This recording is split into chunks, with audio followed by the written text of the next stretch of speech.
মধ্যপ্রাচ্যে এখন একসঙ্গে দুটি অত্যন্ত গুরুত্বপূর্ণ সামরিক পরিস্থিতি তৈরি হয়েছে। একদিকে ইয়েমেনের হুতিরা সৌদি আরবের ভিতরে ব্যালিস্টিক মিসাইল এবং ড্রোন হামলার দাবি করেছে। জিজান সহ একাধিক এলাকায় বিস্ফোরণ, কালো ধোঁয়া এবং বিদ্যুৎ বিচ্ছিন্ন হওয়ার খবরও সামনে এসেছে। অন্যদিকে যুক্তরাষ্ট্রের প্রেসিডেন্ট ডোনাল্ড ট্রাম্প রাশিয়া ও চীনকে সরাসরি সতর্ক করেছেন, ইরানকে অস্ত্র বা সামরিক সহায়তা দিলে তার পরিণতি খুব খারাপ হবে। আর ঠিক একই সময়ে হোয়াইট হাউসে ইরানের বিরুদ্ধে আরও বড় সামরিক অভিযানের সম্ভাবনা নিয়ে উচ্চ পর্যায়ের বৈঠক হয়েছে। এখন প্রশ্ন হচ্ছে, সৌদি আরব ও ইয়েমেনের মধ্যে কি নতুন একটি পূর্ণাঙ্গ যুদ্ধের ফ্রন্ট খুলে গেল? আর ট্রাম্প কেন রাশিয়া ও চীনকে এমন সতর্ক বার্তা দিচ্ছেন, যখন তিনি নিজেই বলছেন এই দুই দেশ এখনও ইরানের যুদ্ধে সরাসরি জড়িত নয়? আজকের এই ভিডিওতে আমরা এই পুরো ঘটনাটি ধাপে ধাপে বুঝব। প্রথমে সৌদি আরবের ভিতরে হুতিদের হামলার দাবি, তারপর সৌদির পাল্টা বিমান হামলা এবং সবশেষে ইরানকে কেন্দ্র করে যুক্তরাষ্ট্র, রাশিয়া ও চীনের মধ্যে তৈরি হওয়া নতুন সামরিক হিসাব। দর্শক বন্ধুরা, গতকাল 25শে জুলাই ইয়েমেনের হুতিরা সৌদি আরবের ভিতরে বড় ধরনের হামলা শুরু করার দাবি করে। হুতিদের বক্তব্য অনুযায়ী ব্যালিস্টিক মিসাইল এবং ড্রোন ব্যবহার করে সৌদি আরবের জিজান অঞ্চলকে লক্ষ্যবস্তু করা হয়েছে। এই এলাকায় একটা বড় তেল শোধনাগার রয়েছে। সামাজিক যোগাযোগ মাধ্যমে প্রকাশিত কিছু ছবি এবং ভিডিওকে এই হামলার পরের দৃশ্য বলে দাবি করা হচ্ছে। সেখানে আকাশে বিশাল ধোঁয়ার কুণ্ডলী দেখা গেছে। তবে সৌদি আরবের পক্ষ থেকে বলা হয়েছে বিপদ কেটে গেছে। এখন এই বক্তব্যের একটি সম্ভাব্য অর্থ হলো সৌদি এয়ার ডিফেন্স অন্তত কিছু মিসাইল বা ড্রোন মাঝ আকাশে ধ্বংস করতে পেরেছে। কিন্তু এখানেই একটা বড় প্রশ্ন থেকে যাচ্ছে, যদি সব হুমকি সফলভাবে প্রতিহত করা হয়ে থাকে, তাহলে সৌদি আরবের আকাশে এত বড় ধোঁয়ার কুণ্ডলী দেখা গেল কেন? বিস্ফোরণের যে খবর এসেছে সেগুলোর প্রকৃত লক্ষ্যই বা কী ছিল? ইরানের প্রধান সংবাদ সংস্থার প্রতিবেদনে দাবি করা হয়েছে, ইয়েমেন সৌদি আরবের বিরুদ্ধে পাল্টা হামলার একটি নতুন পর্ব শুরু করেছে। প্রতিবেদন অনুযায়ী জিজান শহরে 5টির বেশি শক্তিশালী বিস্ফোরণের শব্দ শোনা গেছে। এরপর শহরের বিভিন্ন এলাকা থেকে কালো ধোঁয়া উঠতে দেখা যায়। শহরের কিছু অংশে বিদ্যুৎ সরবরাহও বন্ধ হয়ে যায়। আরও কয়েকটি প্রতিবেদনে দাবি করা হয়েছে, ইয়ানবু, ধামাত, খামিস মুসাইদ এয়ারবেস এবং আবদুল্লাহ বিমানবন্দরের কাছাকাছি এলাকাও লক্ষ্যবস্তু করা হয়েছিল। কিছু আরব সংবাদ মাধ্যম আরও এক ধাপ এগিয়ে দাবি করেছে, ইয়েমেনের হামলার পর জেদ্দা বিমানবন্দরে সাময়িকভাবে উড়ান বন্ধ রাখা হয়। তবে এইসব দাবি সৌদি কর্তৃপক্ষ আনুষ্ঠানিকভাবে নিশ্চিত করেনি। এখানে তাই দুটি বিষয় আলাদা করে বুঝতে হবে। প্রথমত, হামলা হয়েছে এমন দাবি এবং বিস্ফোরণের দৃশ্য সামনে এসেছে। দ্বিতীয়ত, ঠিক কোন স্থাপনা কতটা ক্ষতিগ্রস্ত হয়েছে সেটা এখনও পুরোপুরি পরিষ্কার নয়। কিছু প্রতিবেদনে বলা হচ্ছে, হুতিদের প্রধান লক্ষ্য ছিল সৌদি আরামকোর একটি তেল স্থাপনা। এখন যদি এই দাবি সত্য প্রমাণিত হয়, তাহলে বিষয়টির গুরুত্ব অনেক বড়। কারণ এটা শুধু সৌদি আরবের একটি শিল্প স্থাপনায় হামলা হবে না, বরং বিশ্বের অন্যতম গুরুত্বপূর্ণ জ্বালানি অঞ্চলের একটি বড় তেল অবকাঠামো সরাসরি লক্ষ্যবস্তু হয়েছে এমন অর্থ দাঁড়াবে। এর আগেও হুতিরা সৌদি আরামকোর স্থাপনায় বড় ধরনের ক্ষতি করার দাবি করেছিল। ফলে বর্তমান হামলার সম্ভাব্য লক্ষ্য নিয়ে যে আলোচনা চলছে সেটাকে একেবারে বিচ্ছিন্ন ঘটনা হিসাবে দেখা যাচ্ছে না। তবে সৌদি আরব এখনও নিশ্চিত করেনি আসলে কোন স্থাপনাকে লক্ষ্য করা হয়েছিল। আর এই জায়গায় পুরো সংঘাতের পিছনের হিসাবটা একটু ভালোভাবে বুঝুন। বিভিন্ন সংবাদ মাধ্যমের বিশ্লেষণ অনুযায়ী এটি সরাসরি ইরান ও সৌদি আরবের সংঘাত নয়। এটি মূলত ইয়েমেনের হুতি এবং সৌদি আরবের মধ্যেকার পুরনো অবরোধ ও পাল্টা অবরোধের লড়াই। হুতিদের বক্তব্য হলো, সৌদি আরব বহু বছর ধরে ইয়েমেনকে ঘিরে রেখেছে, এখন তারা সৌদি আরবের উপর পাল্টা চাপ তৈরি করতে চায়। অর্থাৎ তাদের বার্তা হচ্ছে, ইয়েমেনের উপর হামলা ও অবরোধ চললে সৌদি আরবের ভিতরের গুরুত্বপূর্ণ স্থাপনাও নিরাপদ থাকবে না। কিন্তু গতকাল 25শে জুলাই হুতিদের এই হামলার ঠিক আগে কি ঘটেছিল? তার আগের রাতে সৌদি নেতৃত্বাধীন জোট ইয়েমেনের হুদায়দা এলাকায় হুতিদের বিরুদ্ধে বিমান হামলা চালায়। সৌদি জোটের দাবি, তারা হুদায়দা বন্দরকে লক্ষ্য করেনি। তাদের হামলার লক্ষ্য ছিল এমন কিছু সামরিক স্থাপনা যেখান থেকে লোহিত সাগরে বাণিজ্যিক জাহাজের বিরুদ্ধে হামলার প্রস্তুতি নেওয়া হচ্ছিল। সৌদি জোট আরও বলেছে, হুদায়দার বন্দরগুলো জাহাজ চলাচলের জন্য খোলা রয়েছে এবং বন্দরের উপর সরাসরি আক্রমণ করা হয়নি। অর্থাৎ সৌদি পক্ষ তাদের অভিযানকে সীমিত সামরিক হামলা হিসাবে তুলে ধরছে। তাদের বক্তব্য, বাণিজ্যিক জাহাজের নিরাপত্তার জন্য সম্ভাব্য হামলার প্রস্তুতি কেন্দ্রগুলোকে লক্ষ্য করা হয়েছে। কিন্তু এরও একদিন আগে, অর্থাৎ 24শে জুলাই, হুতিরা টানা দ্বিতীয়বার লোহিত সাগরে একটি সৌদি জাহাজকে লক্ষ্যবস্তু করার দাবি করে। আর এখান থেকেই ঘটনাগুলোর ধারাবাহিকতা পরিষ্কার হয়। প্রথমে লোহিত সাগরে সৌদি জাহাজের উপরে হামলার দাবি, এরপর হুদায়দায় সৌদি জোটের বিমান হামলা, তারপর সৌদি আরবের ভিতরে হুতিদের আবার ব্যালিস্টিক মিসাইল ও ড্রোন হামলা। মানে ঘটনা পাল্টা ঘটনা, আবার প্রতিশোধ। তারপর এটাই এখন সবচেয়ে বেশি বিপজ্জনক অংশ।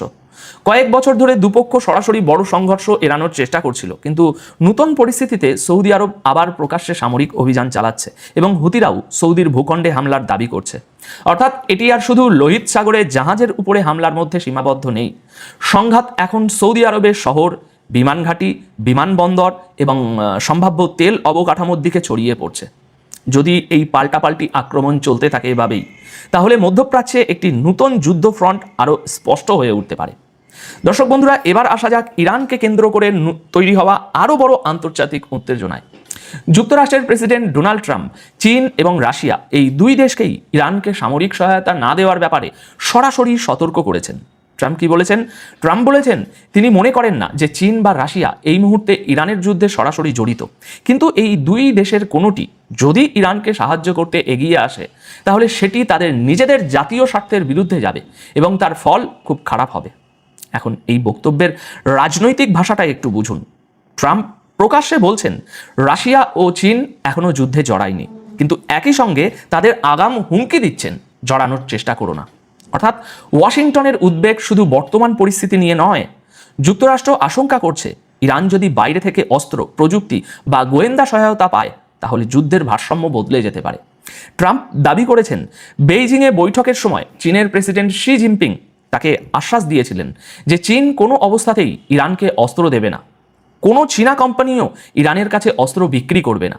ট্রাম্পের আরও দাবি রাশিয়ার প্রেসিডেন্ট ভ্লাদিমির পুতিনও একই ধরনের আশ্বাস দিয়েছেন ওনাকে যে রাশিয়া ইরানকে অস্ত্র দেবে না। কিন্তু এখানেই পরিস্থিতি জটিল হয়ে যাচ্ছে।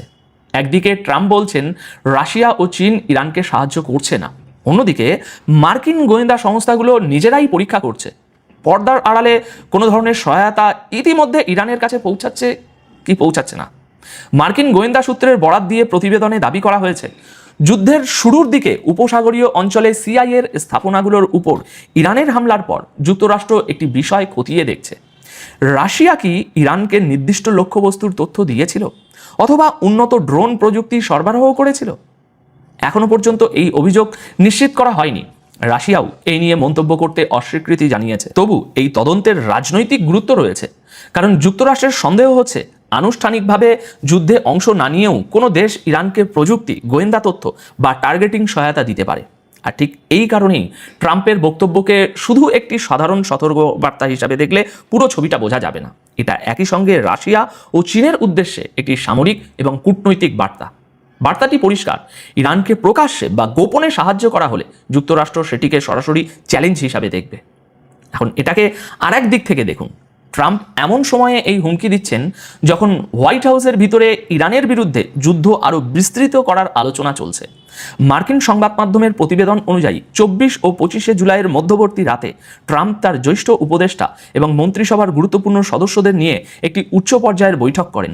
বৈঠকের মূল বিষয় ছিল ইরানের বিরুদ্ধে সামরিক অভিযান আরও বড় করা হবে কিনা।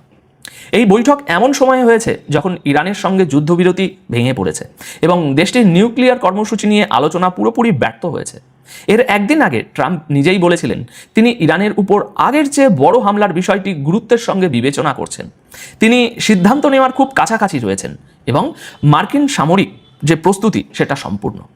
অর্থাৎ শুধু রাজনৈতিক হুমকি নয়, সামরিক বিকল্পও টেবিলের উপরে রাখা হয়েছে। প্রতিবেদন অনুযায়ী ট্রাম্প এখন ইরান নিয়ে তার সম্পূর্ণ নীতি নতুন করে পর্যালোচনা করছেন, আর এই কারণেই হোয়াইট হাউসে একের পর এক উচ্চ পর্যায়ের বৈঠক হচ্ছে। আরও গুরুত্বপূর্ণ বিষয় হলো ট্রাম্প ইঙ্গিত দিয়েছেন যুক্তরাষ্ট্র নতুন বড় হামলা চালালে ইসরায়েল হয়তো সেই অভিযানে সরাসরি অংশ নাও নিতে পারে। এখন এই বক্তব্যের অর্থ হতে পারে যুক্তরাষ্ট্র নিজস্ব নেতৃত্বে আলাদা সামরিক অভিযান চালানোর সম্ভাবনাও বিবেচনা করছে। এর মধ্যেই আগামী সপ্তাহে ইসরায়েলের প্রধানমন্ত্রী বেঞ্জামিন নেতানিয়াহুর ওয়াশিংটন সফরের কথা রয়েছে। সেখানে ডোনাল্ড ট্রাম্পের সঙ্গে তার বৈঠকে ইরান যুদ্ধ প্রধান আলোচ্য বিষয় হবে বলে বিভিন্ন প্রতিবেদনে দাবি করা হয়েছে। দর্শক, এখনো পর্যন্ত যে তথ্যগুলো সামনে এসেছে সেগুলো একসঙ্গে রাখলে একটা বিষয় পরিষ্কার হয়, বর্তমান সামরিক অভিযানকে যুক্তরাষ্ট্র যথেষ্ট কার্যকর মনে করছে না। সামরিক বিশ্লেষকদের বিশ্লেষণ এমনটাই বলছে। ইরানের পাল্টা হামলায় মার্কিন স্বার্থ ও সামরিক স্থাপনায় ক্ষয়ক্ষতির দাবি আসছে, ফলে ওয়াশিংটন আরও বড় শক্তি প্রয়োগের সম্ভাবনা এখন খতিয়ে দেখছে। এদিকে ইরানের পক্ষ থেকেও বলা হয়েছে, স্থল হামলা হলে তারা প্রস্তুত, যুক্তরাষ্ট্র আকাশপথে হামলা চালালে তারও শক্তিশালী জবাব দেওয়া হবে।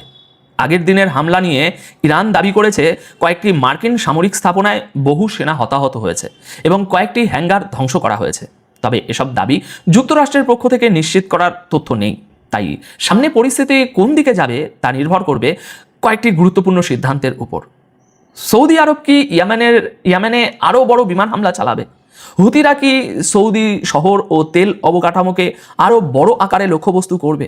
এবং সবচেয়ে বড় প্রশ্ন, যুক্তরাষ্ট্র কি ইরানের বিরুদ্ধে সত্যি নতুন ও আরও বিস্তৃত সামরিক অভিযান শুরু করবে? আর যদি এমন অভিযান শুরু হয়, তাহলে রাশিয়া ও চীন কতটা দূরে থাকবে? সেটাই হতে পারে পরবর্তী বড় ভূ রাজনৈতিক পরীক্ষা। আজকের পরিস্থিতি এক লাইনে বুঝুন, লোহিত সাগরের সংঘাত এখন সৌদি ভূখণ্ডে পৌঁছে যাচ্ছে, আর ইরান যুদ্ধের চাপ এখন যুক্তরাষ্ট্র, রাশিয়া ও চীনের সম্পর্ককেও সরাসরি প্রভাব ফেলছে। এখন আপনাদের কি মনে হয়, ট্রাম্পের রাশিয়া ও চীনকে দেওয়া সতর্কবার্তা কি শুধু চাপ তৈরির কৌশল, নাকি যুক্তরাষ্ট্র সত্যি ইরানের বিরুদ্ধে আরও বড় যুদ্ধের প্রস্তুতি নিয়ে ফেলেছে? আপনাদের মতামত অবশ্যই কমেন্ট করে জানাবেন। আপাতত এই প্রতিবেদন তাহলে এখানেই শেষ করছি। পুরো আলোচনাটি শেষ পর্যন্ত দেখার জন্য আপনাদের সকলকে অসংখ্য ধন্যবাদ।